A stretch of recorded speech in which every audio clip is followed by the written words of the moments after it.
Early on the afternoon of October 12, 1960, a 17-year-old high school student named Otoya Yamaguchi stood alone in his brother's house in the city of Tokyo, Japan, waiting for a tea kettle of water to boil. It was a Wednesday, so Otoya should have been at school, but that day he had gone to school and then snuck out a side door during lunch. More and more often these days, Otoya was feeling like school was kind of meaningless. It was hard for him to sit in history class and watch all of his classmates diligently take notes when, in Otoya's mind, he felt like all the real history was happening outside of the classroom. Just then, the kettle on the stove began to whistle, which meant the water was boiling, and so Otoya grabbed the kettle, he took it off the burner, and he poured it over a tea bag in a cup. And as Otoya began to stir his tea, he began to go over what he was going to do later that day. It was undeniable that Otoya had a very difficult afternoon in store. He had a meeting with a person who was very important, and during this meeting, Otoya would have to deliver some very bad news. In fact, this news was so bad that Otoya had decided what he was going to do was literally write down this bad news and hand deliver it. Now, Otoya had not quite figured out what he was going to write, but he knew whatever it was, it would have to be perfect. For months now, Otoya had been trying to articulate this bad news that was really weighing heavily on him to his peers and to adults and to anybody who would listen, but nobody took Otoya seriously. Adults would look at Otoya and think, oh, that's just some kid, what he's talking about can't be serious, and when Otoya would talk to classmates, they would just kind of laugh at him. Otoya frowned and he looked out the window and he thought to himself, maybe this whole time I've been coming off as too angry when I talk about this bad news. Maybe I need to change the way I talk about it to sound more sincere. And as Otoya was thinking about this, he suddenly thought, oh my goodness, I know exactly what to write. And so Otoya abandoned his tea and ran over to his brother's desk. He grabbed a piece of paper and a pen and he started writing. Over the last year, Otoya had felt like he had really grown up and really started to find his true self. He had been raised in a very strict household. His father was a colonel in the Japanese military, and he expected Otoya to be obedient and polite, and so that was what Otoya had done. But a couple of years earlier, Otoya had managed to secure a spot in a high school in Tokyo, far from where he had grown up, far from his father, and Otoya was really excited. He felt like going to this high school in Tokyo would finally allow him to kind of get out from under his dad's strict authoritarian rule. And his father had let him go to the high school in Tokyo, but after only a couple of weeks, it turned out Otoya's father had decided, nope, I don't want you to go there, and he had insisted that Otoya come back home and go to a Catholic school closer to their hometown. And it was at this point that Otoya, for the first time really in his whole life, he decided to push back against his dad. And so even though Otoya did come home, he did go to this Catholic school, as soon as he was home, he began constantly begging his dad to let him return to Tokyo, let him go back and live with his brother who lived in Tokyo, and let him go to the high school that he loved. And eventually, surprisingly, Otoya's father relented and said, okay, fine, you can go to Tokyo, you can do what you want. And so Otoya had been totally overjoyed. He had returned to Tokyo, gotten re-enrolled in the high school. But after only a couple of months, Otoya had kind of lost interest in the school, and instead his focus had now shifted to politics. Otoya's brother, who Otoya lived with in Tokyo, was very into politics, and he was always taking Otoya to speeches and rallies, and very quickly Otoya had gotten into it. And eventually, Otoya began to think that his purpose in life was in politics, and he just didn't like the idea of having to wait until he graduated from high school to pursue that career ambition. But when Otoya brought these ambitions up to anyone who would listen, no one took him seriously. They looked at him as a skinny, scrawny, kind of meek little guy who was not going to make a difference in the world. But Otoya begged to differ. By now, Otoya was almost done with this note he was writing, and so he looked up and he checked the clock. He saw it was 2 p.m., which meant he really needed to get going soon. He was going to go to a political debate at the Hibiya Public Hall in downtown Tokyo, and the very important person he was going to meet and deliver this bad news to was going to be at this debate. Otoya took one more look down at the note he had just written, and he read it over a couple of times, and he realized he was missing one more line at the bottom. And so he leaned down and he wrote, quote, "I can't forgive you." Feeling like he was done, he folded up the note, put it in his pocket.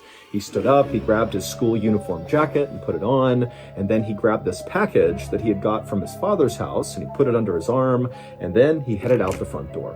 Otoya always loved the walk downtown. The hall where this debate was going to take place was near the Imperial Palace, and it was this big, imposing building with a terracotta and stone facade that always inspired Otoya every time he saw it. When Otoya arrived at the hall, he saw loads of people streaming in through the front doors for this debate, and so Otoya joined them and made his way inside, and he moved towards the back of the auditorium, and then he began scanning the audience. And he saw there was at least 2,000 people inside, happily chatting and laughing and waiting for this thing to start. But all Otoya could think about was where this person was that he was going to be meeting, because as he was looking around, he didn't see them. At around 2:45 p.m., the moderator of this debate walked up onto the stage down in front. He went to the podium, he grabbed the mic, and he began telling the audience to take their seats and to be quiet, and then he began to explain the rules for this debate.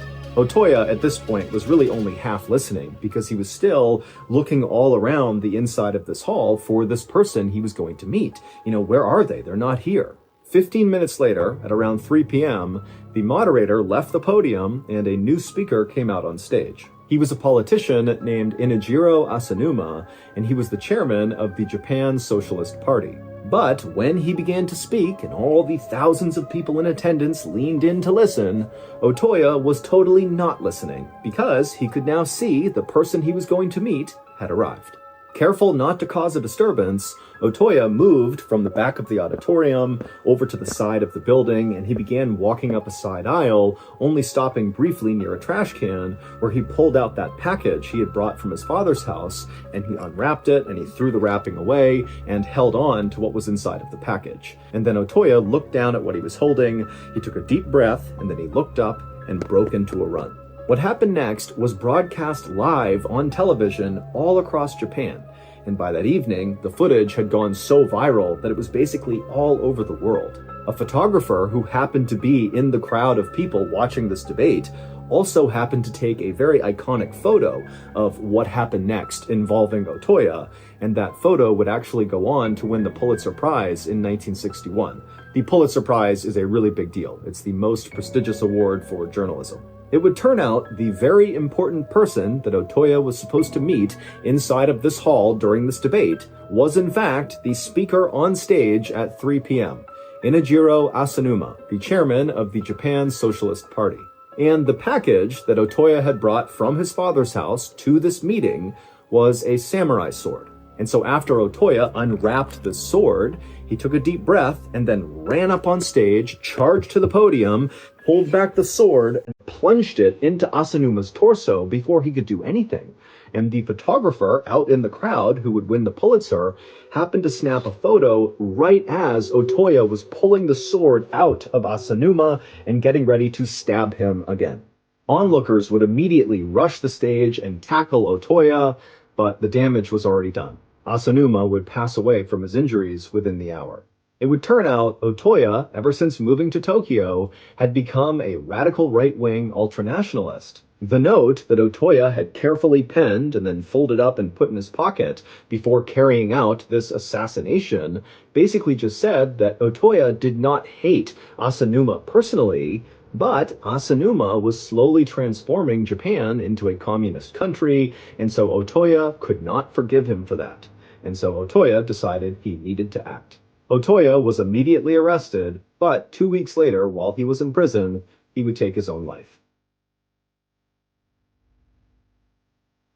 There is exactly one YouTube channel that I personally religiously follow. It's called Bedtime Stories, and it's like the most epic storytelling. And my goodness, if you're a fan of the strange, dark, and mysterious, you will be a fan of Bedtime Stories. They cover strange, crazy stories as well, and it's just masterfully done. But I'm not here today just to tell you how great Bedtime Stories is. I'm here today because I have an announcement. Bedtime Stories is starting a podcast, and it's going to fall under the MrBallen's Studios banner. We're working together. It's super cool. But here's the even bigger news. Not only is Bedtime Stories a brand new MrBallen's Studios podcast, it is live right now. New episodes of the Bedtime Stories podcast will air each week on Wednesday, but right now the first 3 episodes of the podcast are available wherever you get your podcasts. So go and mule kick the Bedtime Stories follow button right in the solar plexus and get hooked on them just like I did. But first, check out this clip from the trailer for Bedtime Stories. Turn off the lights, get into bed, and turn up the volume. It's time for a creepy bedtime story. From MrBallen's Studios, welcome to Bedtime Stories, a new weekly show that will truly immerse you in a strange, dark and mysterious world and haunt your dreams. We'll bring you true stories from around the world, from the paranormal to the supernatural, unsolved mysteries, strange deaths, cryptids, and the most disturbing of true crime, all told in a unique and bone-chilling way. New episodes every Wednesday. Follow Bedtime Stories wherever you get your podcasts. Bedtime Stories.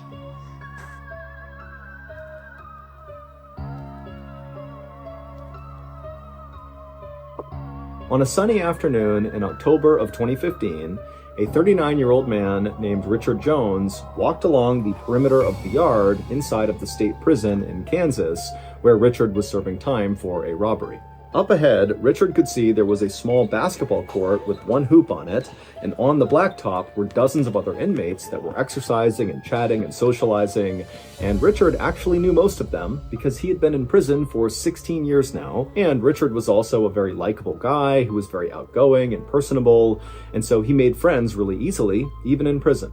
And so as Richard continued his walk in the direction of the basketball court, he saw one of the guys on the blacktop broke free from the group and began moving towards Richard. And Richard immediately recognized who it was. It was his good friend, Steve. And Richard was about to give him a friendly wave when he noticed Steve looked really mad. And so Richard actually just stopped and stared at Steve as he slowly approached him, and as he got closer, Richard could see Steve's fists were balled up and his face was in a scowl. I mean, Steve looked like he was coming over to fight Richard. And so when Steve got about 10 feet away from Richard, Richard actually spoke up before Steve could say anything, and he said, "Steve, what's going on? Why are you so upset?" Steve was kind of a hothead, and Richard knew that, but a lot of times, even when he got mad about things, it would blow over really quickly. And so this was kind of routine, but Richard just couldn't think of a reason for why Steve would be mad at him.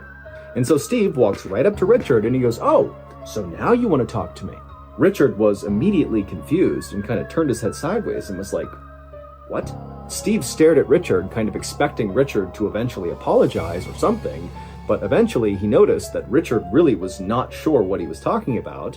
And so Steve was like, "This morning, I went up to you at the cafeteria line, I tried to talk to you, and you completely blew me off and walked away in front of a big group of people. That really embarrassed me and made me look bad."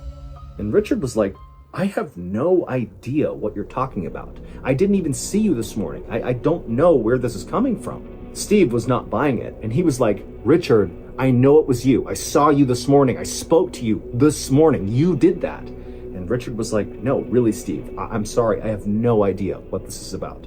And so these two continued to go back and forth on this. And then at some point, they both kind of noticed that they were drawing lots of attention because they are in prison and any sort of confrontation immediately draws eyeballs. And so when they noticed other inmates were kind of beginning to walk over to see what was going on, and the guards were starting to notice, Steve just said, "You know what, Richard, fine. I guess I must have made a mistake. No big deal." And he turned and he ran back to the basketball court. After Steve had left, Richard continued his walk around the perimeter, but that exchange with Steve had really weirded him out because this was actually not the first time something like this had happened. It all started a month ago when an inmate that Richard didn't know came up to him like he definitely knew him and said to Richard, "Hey, how's your grandmother? I heard she fell down, is she okay?" And at first Richard was like, "Wait a minute, is my grandmother okay? Did she fall?" But then Richard eventually realized that this inmate thought Richard was someone that he wasn't. Now, at first, Richard thought this was just kind of like a weird one-off event, but every few days after this first time, something else would happen. Either an inmate who Richard didn't know would come up to him and be really friendly with him, as if they knew Richard, but Richard clearly didn't know them, or someone Richard did know would come up to him and accuse him of odd behavior that Richard couldn't remember doing. like the interaction he had with Steve when Steve came up and said, you snubbed me in the lunch line. And so after Richard's interaction with Steve, Richard began to think, wait a minute, is someone screwing with me? Is that what's been going on? The next morning, during breakfast, Richard decided not to sit where he normally did, and instead he sat on the very far side in the corner of the cafeteria to basically just be able to people watch all the people inside the cafeteria. And then that afternoon, when Richard was outside, instead of walking around the perimeter like he liked to do, he just sat in a central location and just constantly scanned the whole yard. Now, Richard didn't really know what he was actually looking for. He just figured, maybe I'll see something suspicious, I'll see someone staring at me for too long, or I'll see someone I don't know talking to my friends. Something will tip me off to what's been going on for the past couple of weeks. But despite all this careful people watching he was doing, Richard didn't see anything suspicious until 1 week after the interaction Richard had with Steve about snubbing him in the lunch line. Richard was sitting in the cafeteria again when he noticed something very strange on the other side of the cafeteria. And when he saw it, he just stood up and stared, and he felt his heart starting to race faster, and he felt his breath speeding up, and Steve actually was sitting next to him and said, "Hey, Richard, what's going on?" And Richard couldn't even find the words. He just raised his arm up and pointed to the other side of the room.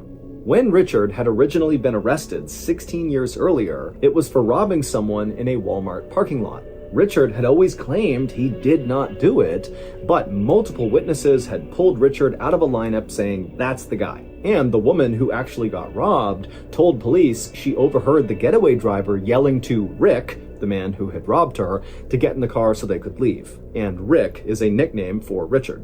Richard had insisted he was at a barbecue in another state at the time of this robbery, and so it really couldn't have been him. But the evidence was just overwhelming, and so eventually he was convicted. Richard had never been able to understand why so many people 16 years earlier had insisted that he was the one who committed that crime.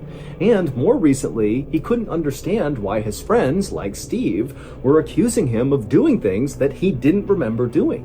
But that night in the jail cafeteria, when Richard spotted something on the other side of the room, suddenly everything over the last 16 years made perfect sense. Richard really was an innocent man. He did not rob that woman in the Walmart parking lot. His doppelganger had. A doppelganger is someone who looks exactly like you, but they're not actually related to you. It's just genetic chance that somebody else on the planet looks just like you. And it just so happened that Richard's doppelganger, who was this man named Ricky Amos, so it just so happened as well that the doppelganger shared basically the same first name, Ricky and Richard. Well, this doppelganger, Ricky, just happened to be sent to the same prison that Richard was at for a totally unrelated crime. These two men have never met. There's no connection whatsoever. They just look the same. And when Richard looked across the cafeteria and saw Ricky, it was like looking at a clone of himself, and it all clicked. All the people that were coming up to him saying, "You were doing this and acting weird," well, those people, Stephen included, were actually interacting with his doppelganger, Ricky. And 16 years earlier, Ricky was the one who committed that robbery in Walmart, and the victim and the witnesses, they all confused Ricky for Richard. Here are Richard and Ricky's photographs side by side. Once a judge was made aware of this situation and saw the two photos side by side, he knew the police had made a mistake. Even the prosecutor who had tried Richard in the robbery case supported his release. Richard was freed in 2017 and got a $1 million settlement from the state. As for the doppelganger, Ricky Amos, he was never actually tried for the robbery 16 years earlier because by the time they figured out he was the robber, the case was too old to try.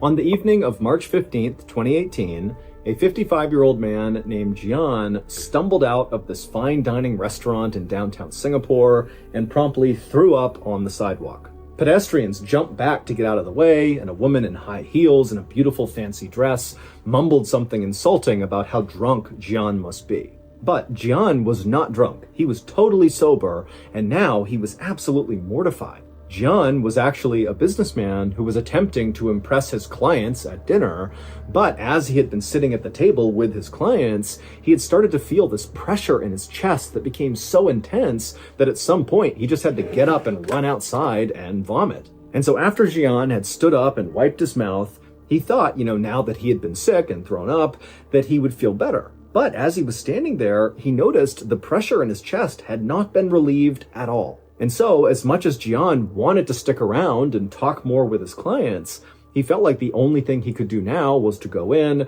and politely excuse himself for the rest of the night and just go home and sleep off whatever was going on with him. But when Jian went back into the restaurant and was actually back at his table, before he could even say a sentence to his clients explaining the situation, he was turning around and running back outside and vomiting on the street again. At this point, Jian knew something was definitely wrong, and so he didn't have time to tell his clients what was going on. He just needed to get to a hospital. And so he sprinted across the street, got in his car, and began driving. When he got to the hospital, he was so scared about what was happening to him that he actually parked his car crooked in the spot and left his door open as he sprinted towards the emergency room. And then once he was inside the hospital, he ran up to the receptionist and tried to tell them what was going on, but he literally couldn't speak. And then he just collapsed in a chair right nearby. Now, the hospital was extremely busy, but all the nurses could tell whatever was going on with this man, it could not wait. And so they ran over to him, they lifted him up, they put him on a stretcher, and they wheeled him into a private exam room. And then once he was in there, they began taking his vitals, and also they began assessing him, looking for some sort of trauma on the outside of his body that could explain what was going on with him, but they couldn't find anything. And so after they were sure that Jian was stable, he was breathing okay, his heart rate was okay, he just couldn't speak, but he was going to be okay, the team decided that the next thing they should do would be to give him a CT scan. A CT scan is a specialized type of imaging that can show what's going on inside someone's body. It's like a really detailed X-ray. And after they gave Jian a CT scan, his results were baffling. There was this solid, fairly large, white object that was lodged at the base of Jian's esophagus. Your esophagus sits below your throat and above your stomach. It's basically the tube that food goes through to get to your stomach. But whatever was stuck inside of Jian's esophagus was not something that looked like food. It actually kind of looked like a human hand. Now, the doctors had no idea what this thing was, and you gotta remember that they really don't have much information here. All they know is this middle-aged guy who's dressed really well has come running into the hospital, he can't speak, and he's collapsed. And here we are. He has this obstruction in his esophagus. And so even though the doctors really had no idea what they were dealing with, what they knew is they had to get this foreign object out of Jian. So they wheeled Jian into the operating room for emergency surgery, and then at some point a doctor came in with this long skinny tube that had a camera at the top of it. Their first step for this operation was putting this camera down into Jian to see what this thing was that was stuck inside of his esophagus. And so after Jian was prepped for surgery, the doctor with this camera began snaking it down Jian's throat until finally the camera could actually see this white object in his esophagus. And when the camera revealed what this thing was, the entire medical team in the operating room just gasped. They could not believe what they were looking at. To understand what they were looking at, we have to go back several hours. That night, Jian had decided he really wanted to impress his wealthy clients. And so he had decided to take them to this very special restaurant that none of them had been to, and he wanted them to try a very special and very rare dish that this restaurant sold. It was called sanakji. Sanakji is a Korean delicacy that is very popular in certain circles. But it's also very dangerous. Every year in South Korea, at least 6 people die from eating sanakji. Because sanakji is just a living octopus. You literally eat the octopus as it's moving around, and the risk of it getting stuck in your throat is pretty high. And so as Jian is trying to eat this living octopus, the octopus decided it didn't want to be eaten, and so it flailed its tentacles around, and finally its suckers lodged onto his esophagus, and that's where it stopped. Now, we don't know how long this octopus remained alive inside of Jian's esophagus, but we know it was alive at least for a little bit because after Gian managed to swallow it down, it kept wriggling around and grabbing and trying to escape, and that's what created that intense pressure in Gian's chest and kept causing him to go vomit. And so when the doctors put that camera down Gian's throat, they saw a whole octopus. The octopus was removed from Gian's esophagus, and 2 days later, Gian was discharged, fully recovered. It's unclear if Gian ever tried Sanakji again.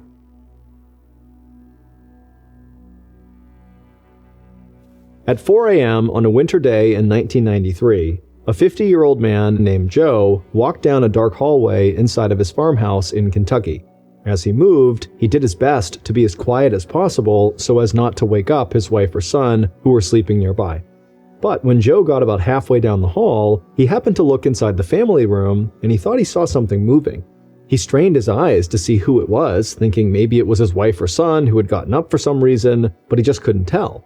However, as Joe stared into the darkness, he heard the sound of floorboards creaking inside the family room, and then before Joe could do anything, the thing he had seen moving was now rushing straight towards him. Hours later, Kentucky State Police would arrive at Joe's house, and what they would discover there was a monstrous crime that literally had never been committed before in this part of Kentucky. At around 5 o'clock in the evening on June 25th, 1999, a man named Ricky McCormick stumbled into an emergency room in St. Louis, Missouri, with his hand over his chest, complaining that he couldn't breathe. He said he had asthma, and earlier that day he had been cutting the grass, and so maybe that had caused a flare-up. But either way, here he was in a lot of discomfort saying, I need help. Ricky was 41 years old, and for his whole life, he had had heart and lung problems, and so him arriving in this state in the ER was actually not all that uncommon for him. And so this hospital did what they did with anyone who came in complaining that they couldn't breathe.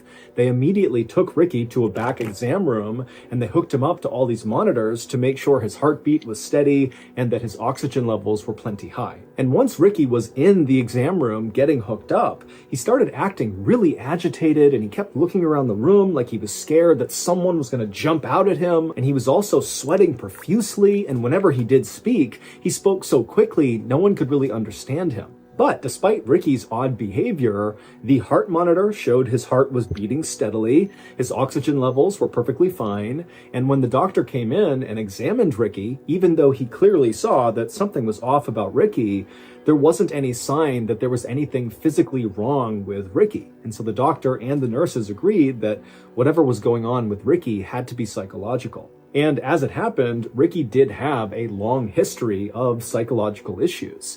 He was known for making things up all the time, just telling people these crazy stories about himself, like how he was this talented singer and he was about to go on tour, or that he was actually a prince, or that he was studying to be a doctor. I mean, things that nobody thought was true, but Ricky would say as if this is just common knowledge, this is who I am. And so Ricky's family for the longest time had just assumed that Ricky was either bipolar or maybe schizophrenic. Those are both serious mental health disorders that totally disrupt normal thinking. But Ricky, despite being encouraged by his friends and family to go get help, never got help for any of his psychological issues. And so Ricky's life had kind of gone off the rails. He had dropped out of high school and not gone back to any sort of schooling, and he had spent some time in jail. Now, Ricky was living in a low-income, very dangerous part of St. Louis, which is a big Midwestern city on the Mississippi River that in 1999 had a very serious issue with gang violence. Ricky absolutely hated it there, but he had no way to actually leave St. Louis.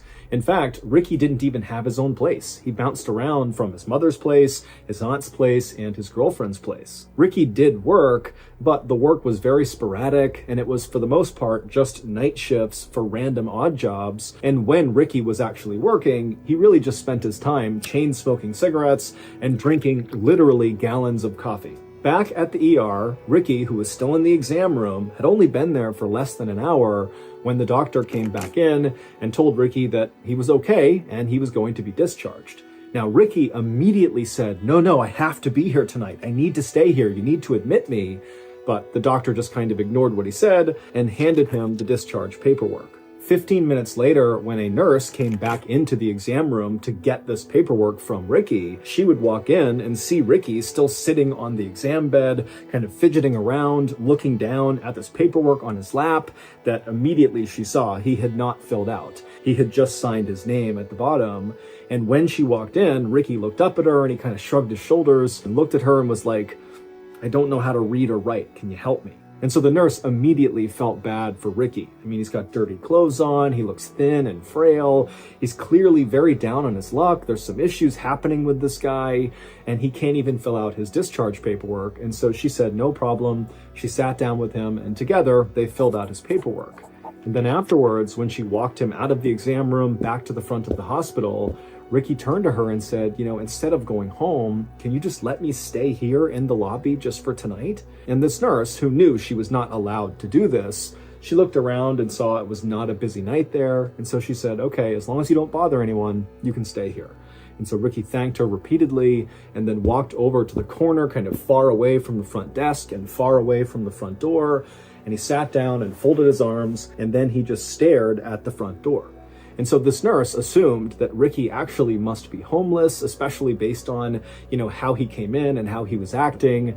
And so she figured, he needs a place that's warm to stay tonight. And so the nurse went back to her station, and over the course of the next several hours, she would periodically look out into the lobby, expecting to see Ricky kind of curled up asleep in the corner. But every time she looked out there, Ricky was still sitting upright, arms folded, staring at the front door of the hospital as if he was expecting someone to come in at any moment and he needed to be ready. And so she thought this was unusual, but she decided not to intervene. She just let him sit there and do his thing. Later that morning at 11:30 a.m., when the nice nurse who had allowed Ricky to stay in the lobby was leaving her shift, another crew of nurses came in, and right away they noticed Ricky was just sitting in the corner for no apparent reason.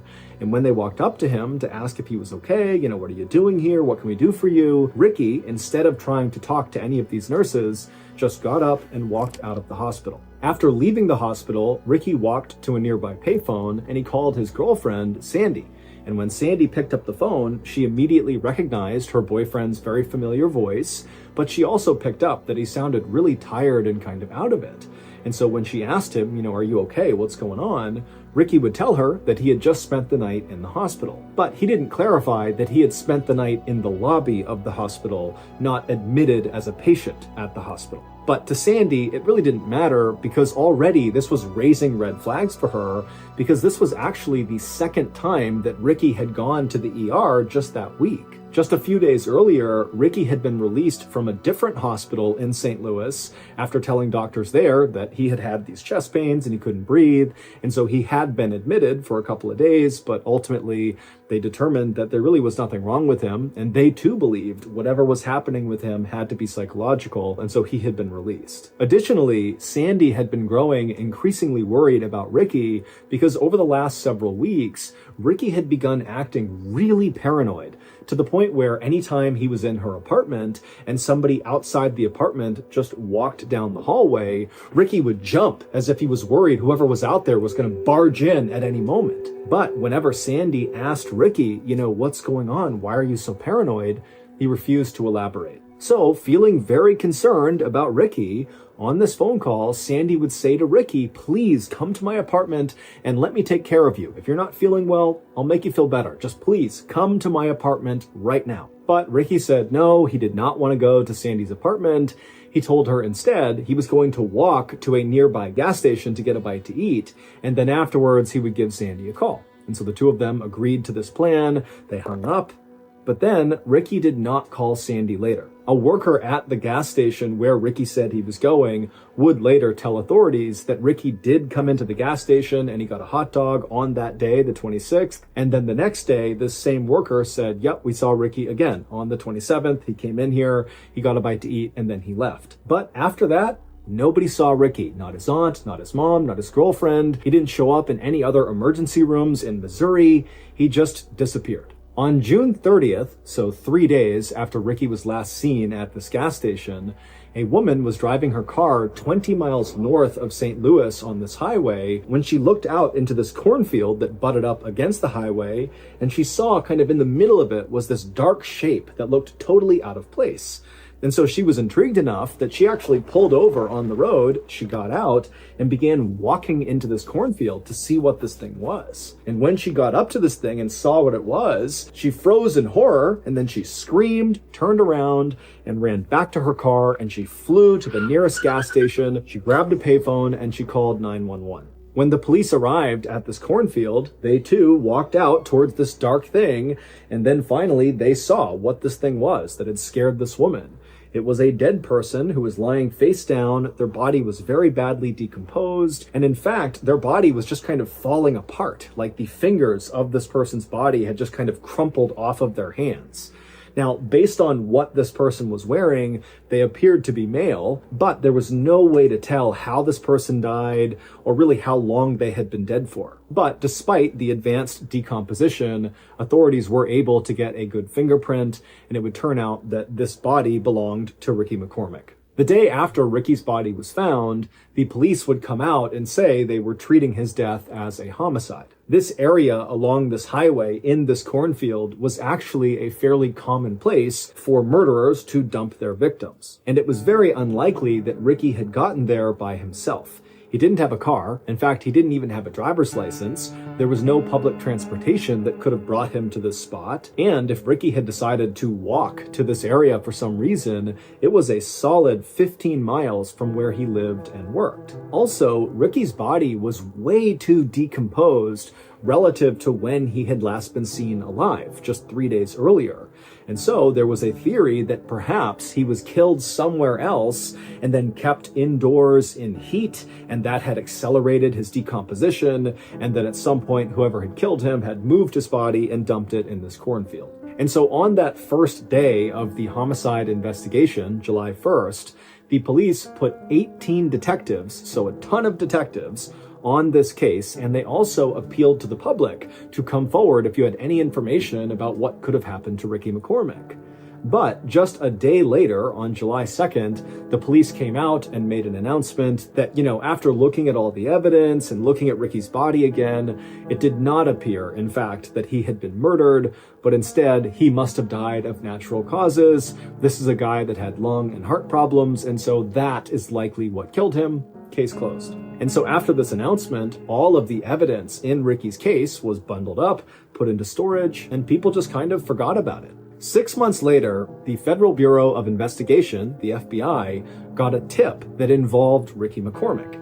They were working on a case in St. Louis, Missouri about this major drug dealer who apparently was ordering hits on his rivals, and a confidential informant came forward and told the FBI that this guy, Ricky McCormick, had gotten wrapped up with this major drug dealer. But they didn't really know what role Ricky was playing with this drug dealer. It was just kind of a rumor on the street that, Ricky was involved somehow. This did not make any sense to the FBI because they're thinking, why would this big-time drug dealer who really was a mover and shaker in St. Louis get involved with this guy, Ricky McCormick, who was obviously deeply mentally ill and borderline homeless? I mean, what role could Ricky play for this drug dealer? But the FBI still did follow up on this tip because it was very credible, and when they spoke to the local police who had investigated Ricky's death, they got Ricky's file, which meant they got all of the evidence, and immediately the FBI realized the local police had overlooked a very strange piece of evidence found in Ricky's pocket. This strange evidence was quickly sent to FBI headquarters in Quantico, Virginia, and it landed on the desk of a forensic analyst named Dan Olson. Dan was relatively new to the FBI, but he was highly disciplined and very methodical. And so when he received this piece of evidence, he got to work right away trying to figure out what it was, what it meant in relationship to Ricky and this drug dealer, and, maybe does it answer the question of how these people are connected? But despite his best efforts in calling in the experts and using every computer program to analyze this evidence, he just could not figure out what it meant. At the same time that Dan was doing this, the big drug dealer who was the target of that big FBI investigation in St. Louis was arrested on gun and drug charges, and so the big case was now over. And suddenly, trying to figure out what connection Ricky McCormick had to this drug dealer was kind of irrelevant, because the drug dealer was behind bars and Ricky was already dead. And so the FBI kind of put a pause on trying to figure out what this evidence was. And so Dan, even though he was really curious now, he was fully invested in trying to figure out what this thing was, he realized he had to give it up too and move on to something else. And so the strange evidence went back into storage, and once again, everyone just kind of moved on from Ricky McCormick. But Dan never really forgot about this mystifying piece of evidence. It was always in the back of his mind. 22 years later, Dan Olson had now become very senior at the FBI. He was actually in charge of their cryptanalysis and racketeering unit. Basically, he was in charge of the people at the FBI who specialized in code breaking, meaning they were the people that would pull any sort of secret messages embedded inside of evidence. And so at some point, after taking over this unit, Dan pulled out of storage this strange piece of evidence connected to Ricky McCormick, and he said, you know what? I just need to know what this means. I have to figure it out. I've never been able to. It's haunted me ever since. And so Dan went public. He went to the media and he asked the world to take a look at this mystifying piece of evidence and come forward if you have any idea what it means. When Ricky was discovered in that cornfield, the local police quickly emptied his pockets. And in his pants pocket were 2 documents that contained an incredibly complex cipher or code. It was basically 30 lines on each piece of paper with different symbols and letters and capital letters. I mean, it looked like total gibberish to the untrained eye. But to people like Dan and his code-breaking team, these symbols and letters could mean there was a secret message hidden inside of these documents if you could break the code system. But of course, no one could ever break that code. So how in the world does a guy like Ricky, who is basically functionally illiterate and can only write his name, he's clearly mentally ill and he's not really in touch with reality all the time, how does a guy like that come to be in possession of these complex ciphers? And if he didn't write these ciphers, because that's possible, maybe somebody else gave them to Ricky, well, why would anyone who came up with this very complex cipher entrust a guy like Ricky to be the one to carry these things around? I mean, presumably, they contain confidential information that's been very carefully hidden inside of the cipher. And so why give it to Ricky? He's such a liability. And also, what happened to Ricky in that cornfield? I mean, we don't even know how he got there. We don't know how he was killed. All we know is that he had these ciphers in his pocket when he was found. And so many people believe, including law enforcement, that the answer to, what happened to Ricky and what was his connection to this drug lord in St. Louis, if any, or, what was he up to, will all be solved if we can just figure out what these 2 ciphers mean. But as of right now, no one has solved the riddle of what these 2 ciphers mean. All we know is that Ricky McCormick, a couple of weeks before he died, became increasingly paranoid and was so scared of someone or something that he was likely running into these hospitals just to hide out. But eventually, whoever or whatever Ricky was scared of very likely caught up to him and killed him. But until we crack these ciphers, we very likely will have no idea what actually happened to Ricky McCormick. Today, the FBI has set up a special website where you can look at these 2 ciphers that Ricky had in his pocket, and if you're able to crack them, because someone's going to eventually, you can tell the FBI through this website and potentially help solve Ricky's murder. To go to this FBI website, click the link in the description below. On the afternoon of June 6, 1980, a 56-year-old man named Zygmunt Adamski, who just went by Ziggy, was having a late lunch with his wife and his cousin inside of Ziggy's little brick house in the English village of Tingley. That day had been a particularly stressful day for Ziggy and his family because the following day was Ziggy's goddaughter's wedding, and Ziggy was very close with his goddaughter. Ziggy and his wife couldn't have kids because of medical issues, and so his goddaughter had basically become, at least in Ziggy's mind, like his own daughter. And so in fact, at her wedding, Ziggy was going to be walking her down the aisle. And while Ziggy was really excited about this, he was also very stressed out that he was going to screw it up. And so he had gone over and over, what responsibilities he had as part of the wedding party. And he had this little speech he had to give that he had rehearsed 50 times. He had it written out. I mean, he was ready, but he was very much in his own head about something potentially going wrong that he would be responsible for. And on top of that stress, Ziggy had gotten into a fight that day with his cousin because he felt like the cousin was being kind of disrespectful in some way to his goddaughter. And so Ziggy had stepped up and defended his goddaughter to his cousin. And so there was this undercurrent of tension at the lunch table, not to mention this overarching stress that Ziggy was under about this wedding. And so as Ziggy and his cousin and his wife have this kind of tense meal, Ziggy suddenly realizes that he forgot to get potatoes when he went to the store earlier to buy ingredients for this meal. And for some reason, Ziggy decides, you know what, I'm going to just put my stuff down now, go to the store, and get those potatoes, even though at this point it was too late to make the potatoes for the meal. And so maybe Ziggy just wanted to go out and do anything to get away from his cousin for a minute and away from all this wedding planning they were doing and just kind of go out and clear his head. And so Ziggy put his napkin down on the table, he stood up, he told his cousin and wife that he was going out to get potatoes. They were like, okay, and the cousin actually said, do you want me to come with you? Is there anything else you need to get while you're out?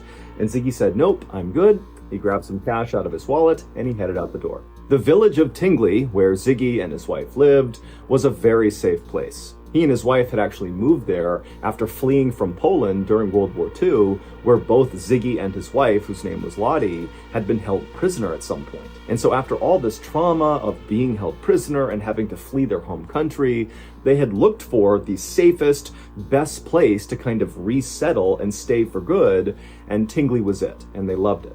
Ziggy had gotten a job in Tingley as a coal miner, and he had been doing that for 27 years. As for Lottie, she didn't work because she had a disease called multiple sclerosis, which meant she was confined to a wheelchair. But Ziggy and Lottie had quickly made lots of friends in town who were very supportive, and so it wasn't long before Ziggy and Lottie had a very happy and stable life in this town. The little shop where Ziggy was going to was only about 3 blocks away from his house, which meant walking to the store, getting potatoes, and coming back would only take a few minutes. And so Lottie and the cousin back home, they expected to see Ziggy really come back within 10-15 minutes. But when he didn't, and after about 30 minutes went by, Lottie actually got really concerned because Ziggy was just not the type of person to do stuff unannounced. He was incredibly methodical, he was very punctual and reliable, and so being late from this little trip to the store was just so uncharacteristic that Lottie told the cousin, hey, you go to the store and see if Ziggy is there. See what's going on here. Ziggy had worked in the coal mine for nearly 30 years, and he had some serious lung issues from breathing in all of the coal. And so Lottie was thinking, maybe he collapsed or something along the way from these breathing issues. But when the cousin got to the shop owner told the cousin that they had seen Ziggy. He had come in about 25 minutes earlier, he had bought a bag of potatoes, seemed totally normal, everything was fine, and he had left, walking back in the direction of his home. And so the cousin thanked the shopkeeper and then left and began jogging back towards Ziggy's house,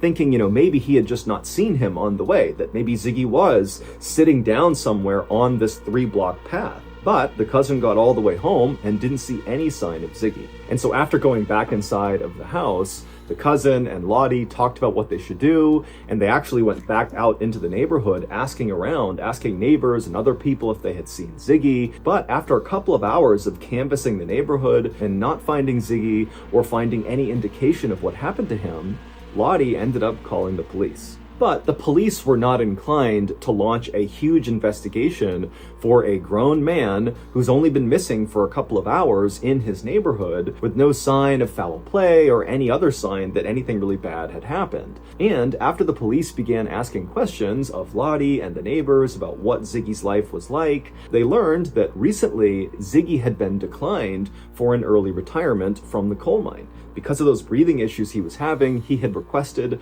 to retire now, but they said no. And so Ziggy was really upset about that. He was really stressed about this wedding of his goddaughter the next day. He had been fighting with his cousin. Also, Ziggy was basically taking care of his wife, who's in this wheelchair all the time.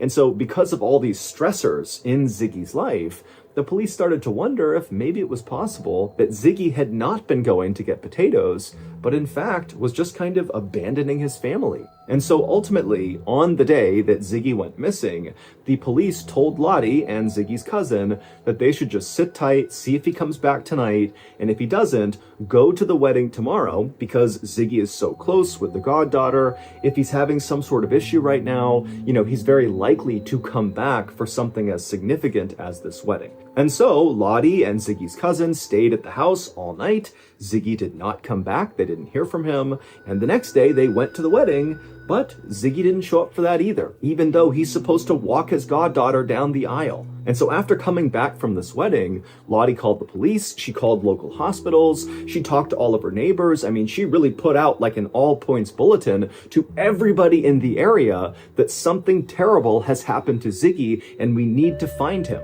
But despite police beginning to lean into this and her neighbors really going out in force to try to find Ziggy, no one could find him. He had just vanished.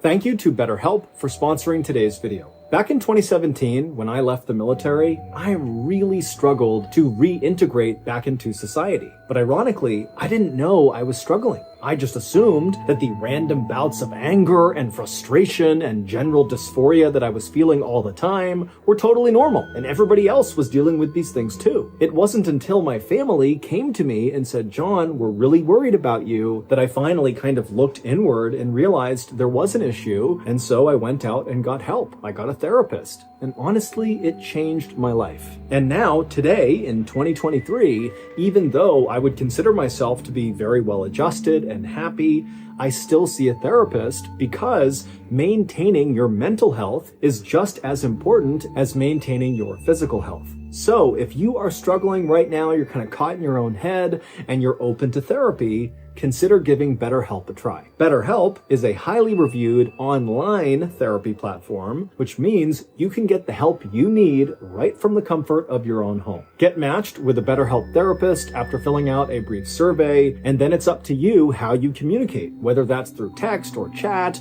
or a phone call or video call or some combination. And if at any time you want to change your therapist, it's free and easy to do so. Go to our sponsor, betterhelp.com/MrBallen, for 10% off your first month of therapy with BetterHelp and get matched with a therapist who will listen and help.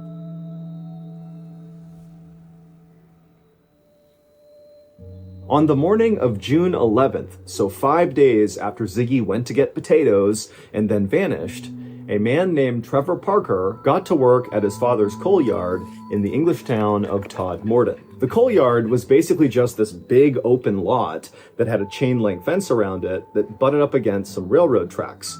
And inside of this lot were just these huge mounds of coal up against the perimeter of the lot. And then also inside of the coal yard was one small office building. And so on this morning, when Trevor pulled through the gates of this coal yard, first of all, he could see the entire yard the second he went in. And as he looked out, all he noticed was the fact that everything was wet from an early morning storm.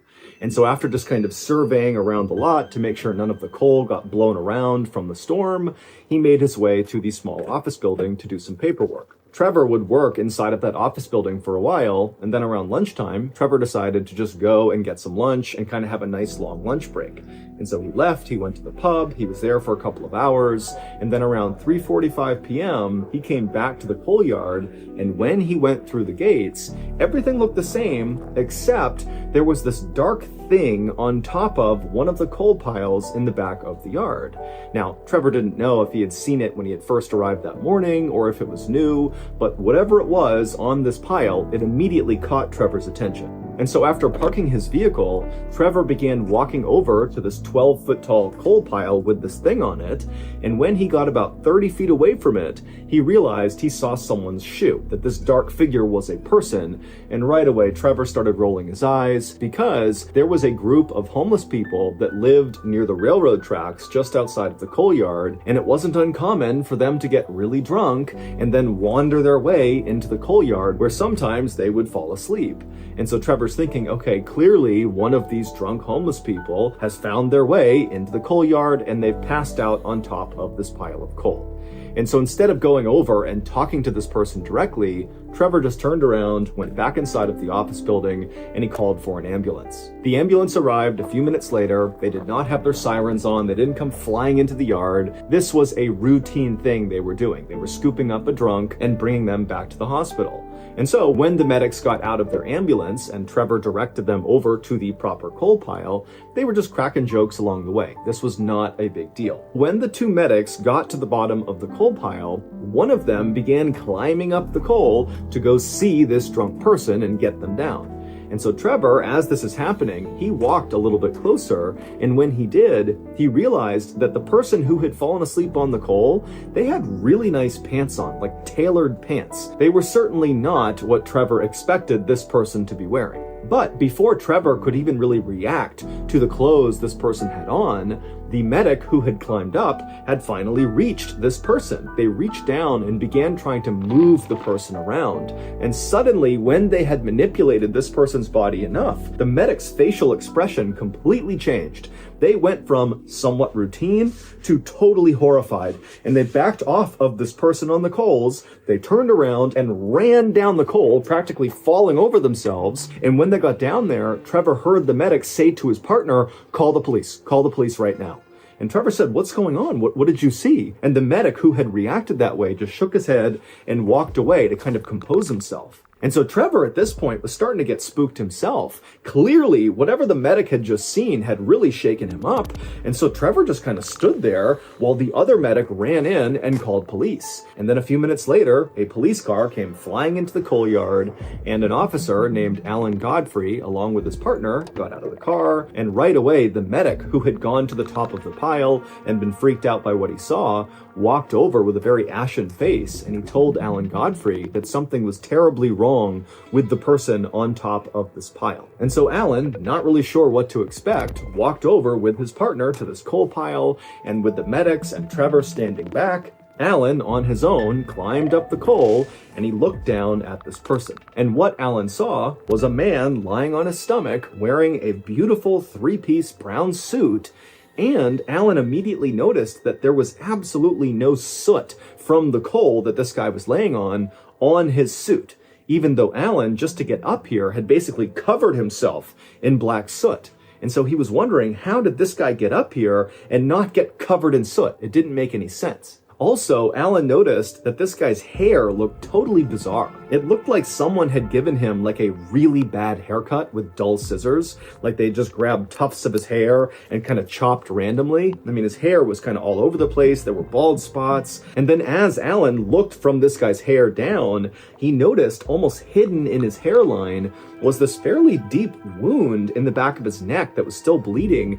But there was this weird green jelly-like substance very obviously placed over this wound. And Alan had no idea what the substance was. But as weird as all that was, that didn't explain why the first medic had basically completely panicked and run away. When Alan tried to roll this guy over onto his back to try to wake him up and see if he was okay, he rolled him over, and Alan got a look at this guy's face. And immediately Alan let go of him and kind of had to step back for a second because the guy's face was contorted in this frozen look of absolute terror. His jaw was open so wide, it was almost like his lower jaw was dislocated, and his teeth were baring and his eyes were bulging out of his head. And so Alan quickly realized that obviously this was not just some drunk homeless person who passed out here. This was a dead person, and whatever happened to them must have been unbelievably terrifying to leave someone looking like that in their death pose. It would turn out this deceased man in the coal yard was Ziggy Adamski. But this did not solve the mystery of what happened to Ziggy 5 days earlier. In fact, his discovery really only created more questions. This town where this coal yard was, Todmorden, was located 25 miles away from where Ziggy lived. And as far as anyone knew, Ziggy didn't know anybody in Todmorden. So there was no reason for him to be there. And number two, when he had left to go get potatoes, he had been on foot. So did he walk 25 miles to this random town? Also, assuming he did just walk to this coal yard, This coal yard is a big, wide open lot that if you were standing anywhere near it, even outside the fence, you could look in and basically see the entire place. So it just seemed really unlikely that Ziggy could just walk into this very public open space and get to the top of one of these coal piles without somebody noticing him, whether that was Trevor or one of the other employees that were there, or one of the truck drivers that were in and out of there all the time, all day, doing deliveries, or the homeless people who were near the railroad tracks, or the people who rode the trains that passed by there every single day. I mean, there are a lot of eyes on this coal yard, but nobody saw Ziggy. It was like he just kind of appeared at the top of this pile. And again, even if Ziggy had managed to slip in and sneak to the top of this pile, why didn't he have soot from the coal all over his clothes? And if maybe he had been brought there, if someone had killed him and put him on this coal pile, there's even more reason he would have soot all over him, because they would have had to drag him up to the top of the pile. And even putting all that aside, if someone really did kill Ziggy and they placed him on this pile, why? This is a very open public place. Someone is going to find him. You're going to get caught if you're the killer. And then, of course, there is the issue of what Ziggy was wearing. That brown three-piece suit he was wearing that had no soot on it, it wasn't his, and it wasn't put on right. The buttons were not lined up. It almost looked like somebody else who didn't know how to put a suit on had tried to dress Ziggy. And then Ziggy also did not have an undershirt on. It was just the jacket over his skin. And then also Ziggy had this totally bizarre haircut that looked like someone who didn't know how to give a haircut had cut his hair with scissors and said, good enough. And then, of course, you have this wound on the back of Ziggy's neck. Now, the wound itself was determined not to be fatal. It was a fairly deep cut, but it wouldn't have killed him. However, the most significant part of that wound was that green jelly that had been placed across the back of it. During Ziggy's autopsy, they were unable to figure out what this green jelly was, and they ran dozens and dozens of tests on it. And also, during the autopsy, the coroner would determine that Ziggy had actually died the same day he had been found. So he was doing something for 5 days between going missing and being on this coal pile, but nobody knows what it was. And as for his cause of death, the coroner was not entirely sure, but it did seem like he died of a heart attack. The coroner would search all of Ziggy's body for signs of some sort of fight he might have gotten into, some sort of defensive wound on his body, but there was nothing. However, the coroner did find there were very small burns on the back of his neck that were caused by acid, but it was unclear how those got there. When they inspected Ziggy's stomach, they determined that he had been eating and drinking regularly, and so he was not malnourished, he was not dehydrated. He was relatively healthy when he died. He just had this heart attack for unknown reasons, and apparently whatever gave him the heart attack scared him so badly, his face contorted in that horrible way. Ultimately, the coroner just kind of gave up and ruled that Ziggy had died of natural causes, and then the case was closed. But to this day, no one really has any idea how Ziggy went from going out to get groceries to winding up 25 miles away, dressed differently, with this haircut, with this jelly on him and acid burns, dead with this horrible look on his face on this coal pile. It doesn't make any sense. This case has become very famous because people say it is the best example of alien abduction. That Ziggy had left his house to get groceries, got abducted by aliens, and then over 5 days, these aliens did stuff to Ziggy, including cutting into his neck and dropping acid on him, and then they put that green stuff on the back of his neck. They dressed him the way they thought people dressed, in the suit, but they didn't really do it right, and then they literally just dropped him on top of this coal pile, which would explain why he didn't have soot all over him. He was dead, they dropped him, and he just landed on the top of the coal pile. And even if you think that's totally far-fetched, keep in mind, still today, we do not know what that green jelly compound was on the back of his neck. It's literally never been identified, and people have been trying to figure it out for 40 plus years. Also, it's worth noting that one of the responding police officers, Alan Godfrey, claimed to have seen a UFO within weeks of finding Ziggy Adamski. So that's going to do it. If you got something out of today's episode, be sure to check out our podcast called the MrBallen's Podcast, where we have literally hundreds more stories just like this one, many of which are only on the podcast. Again, it's called the MrBallen's Podcast, and it's available exclusively on Amazon Music.